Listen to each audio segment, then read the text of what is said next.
Narcissistic, shaming, authoritarian parents program you with their shame-based way of thinking through criticisms to make you feel bad and to make you easier to control. And so as you grow up, you take this cycle of abuse and you turn it in on yourself, shaming yourself, blaming yourself, gaslighting yourself.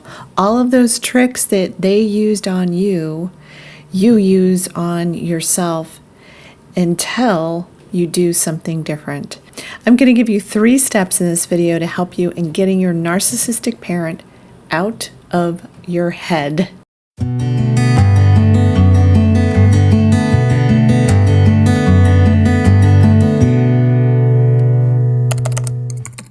I'm Dr. Meg Haworth. I'm a transpersonal psychologist, a holistic nutritional chef, and a best-selling author, and I help wounded icons, adult children of narcissists, become healed icons. What's an icon?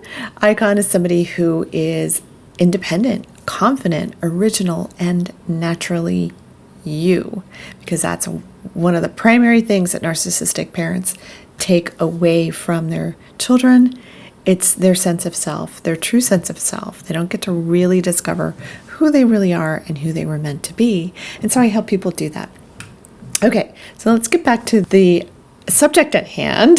How do I get my narcissistic parent out of my head?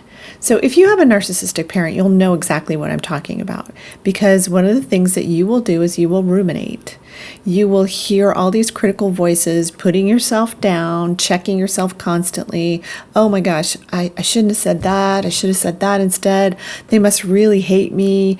I don't know why this person doesn't like me. Why don't they look me in the eye? I mean, it just can get nuts. And when you go hear all the stuff that goes on in your head, and believe me, I know, I've been there. I still have issues with this from time to time. But this video is really about helping you with, well, how do you deal with that? When you discover the fact that, hey, I've got my narcissistic parent's voice in my head. This programming is running me. And now I'm turning it in on myself. And I'm actually being mean to myself. I'm saying awful things to myself. I call myself an idiot. I check myself constantly and criticize myself. I never get it right. I never do it enough. Blah, blah, blah, blah. So you get tired. I mean, just hearing me has got to feel exhausting when you start thinking about, wow, that's what's happening with me. Because what will happen is when you go on these tirades inside of yourself, putting yourself down, you will lower your immune system. You will lower your resistance. You'll be more open to illness, and you will also be more open to being triggered easily. And you will also feel depressed and anxious and tired. You'll just be exhausted, because what's happening is you're being drained. And the drain is that you are still giving your energy over to that narcissistic parent by carrying on the cycle that they put you in. And so this leads me to step 1. Step 1 is recognizing the pattern. And so in order to recognize a pattern and see how you're going through this whole pattern, you have to become conscious of the pattern. And so you have to get into this mode of what's called the observer mode, where you're observing yourself objectively and just watching yourself in real time, or in your thinking mind and how you handled a situation that just happened recently. And you're watching the pattern of what you do when you get triggered into that ruminating thinking. Okay, so for instance, let's start here. So say you're at a party and somebody says something that feels really critical of you, that feels shaming, that doesn't feel right, and you feel bad. And so you start beating yourself up and maybe even agreeing with them, like, oh, are they right? They must be right. Yeah. Oh yeah. I don't do that well enough. Or maybe they one-upped you or something like that. And so it triggers this way of thinking that started during the time when you were little, and as you were coming up, when you're a narcissistic parent, your emotionally abusive or authoritarian parent put you down, didn't let you express the way that you wanted to or needed to express yourself. They shamed you at every turn. So you're now ruminating, and you're now telling yourself like, oh my gosh, and what happens is that when you get into that ruminating place is you'll often start to dissociate. So you'll feel yourself almost like you're standing outside of yourself, and not in a good way, not in the observer mode, which is a different place, but you can start to feel that surreal feeling, and you can start to feel that panic inside and feel unsafe. And so the body starts responding in all these different ways when you get into that mode, because now you're back in that place that child inside of you was trained to get into. Every time something didn't feel right, every time a criticism was leveled, whether it be a criticism from somebody else outside of you, or self-criticism, or fear that they're not going to like you, or they don't like what you just said, or it's really, really uncomfortable. So you'll feel that dissociative process going on. So you start to see the whole pattern. Okay, there's the criticism from the person outside of you that triggers the criticism from you inside of you, and now you're ruminating on the criticism, you're dissociating, so you feel like now you're outside of yourself. And what do you do next? Step 2 is, once you see the pattern, learn ways that work for you to dislodge the pattern.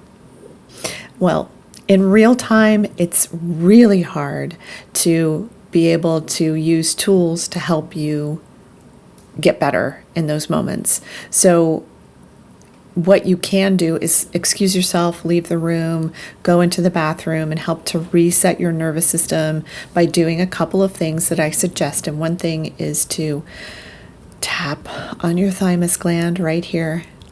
And this helps to calm your nervous system down. And also just take 3 deep cleansing breaths. That's in through the nose and out through the mouth. You do that 3 times to help you reset your nervous system, to help calm your body down. So after you get your body calmed down, I want you to look around you and look at the actual situation in the moment. If you are safe in a bathroom at the party, you're probably fine. There's nothing going on. There's nobody attacking you. The only person attacking you at this point is your inner voice, that inner ruminating voice that really belonged to your narcissistic parent. It doesn't belong to you, although you have adopted it. So now you are able to make choices to help you stop doing this process. So get yourself calmed down. Do what you need to do for that to happen. You may have to go home. You may have to excuse yourself. You may calm down enough to be able to go back into the party and then go talk to a friend of yours with a happy, welcoming face, so that you are, yes, intentionally distracting yourself from what you're feeling, because after all, you're at a party and maybe you wanted to go and enjoy yourself. So then you just avoid that person who brought up that critical thinking, and then you go and talk to somebody that makes you feel more grounded, more safe. So you can do that, or you can leave and go home. It just really depends on you and what you need to do for you in that moment. But becoming aware of that is really important, because one of the things that's really hard for you to do when you are an ACON is to take care of yourself. And so these things that I'm talking about in step 2 is you learn ways to take care of yourself, to work with yourself so that you can heal from this. And I want you to think of the word healing. It's a really important word. The word heal means the process of getting well. So understand it's a process. It's not something that happens just like that. It's something that happens step by step by step. And you can have like huge leaps in your process. And that's part of what my whole person integration technique does to help people with, is to leap in that process by releasing the energy that you're holding in your body from these past experiences. It's a somatic emotional release therapeutic technique that I actually train therapists and coaches in. And I do one-on-one with my clients. I work with people all over the world. So find something that works for you. Somatic therapies are gaining much more popularity these days. Why? Because they work. They work because they're holistic in nature. They're looking at the connection between the mind, the mental, the emotional, the physical, and the energetic parts of the self. And all of those parts of the self need to be engaged in order for your healing to actually happen. And so I know all of this because I've been there myself. So find tools that work for you. So when you go home, you may want to take an Epsom salt bath. That might be something that helps you kind of reset and relax. You may find that playing your guitar and singing helps you. You may find that calling a friend and just like letting them know, like, hey, can you just listen to what just happened at this party and what's going on in my head right now? Somebody who's not going to criticize you, somebody who's able to sit there with you and empathize with you and listen and really hear you, that kind of a friend. That might be helpful for you. Journaling, that's something that I recommend highly. Even if you're not yet a journaler, you may want to try to become one, because getting those feelings out and onto the page can be really helpful. And here's a tip for your journaling. You get your feelings out, you go through all of the stuff that hurts, you go through those thoughts that you're thinking that are so horrible and you're being so mean to yourself, and you recognize that, oh my gosh, I'm being mean to myself, and you write all that down, and then change it, shift the energy, and then start looking at, you know what, all of that's on the page now, that's out of me, I've cried it out, I'm feeling a little bit better, and now I ask. So start asking, what do I really desire to have? I ask for healing. I ask for love. I ask to be cared for. I ask to give myself the care that I need to be able to get through this experience. I ask for the universe to send me, for life to send me somebody who's going to help me heal. I ask for the right online course, the right books, all the things that are going to be important for you to help you heal. Know that when you start asking for these things, they come to you because you're open, you're ready, you're ready to receive. And so when that energy is present, all these things happen, and people will start mentioning, oh, have you tried this book? Or have you heard about this program or this group or this therapist or whatever it is that might be helpful for you to get better. Today, if you're thinking, oh my gosh, I have no money. I know what this is like. And I swear to you, every time I said that and I just said yes to the thing, the money always came. It still happens. The money just comes. It shows up. It's there. So, and I know you'll be like, no, that does not happen in my life. It can. And just, you got to start shifting your thinking to possibilities being different than the one that you've been currently living. That's really important when you're an ACON, is to open up your mind to the possibility that things can be different. So here are some other things that you can do to help yourself that I think are really, really important. Is give yourself love. I mean, really. You've just criticized yourself. You've just been mean to yourself. Forgive yourself for that.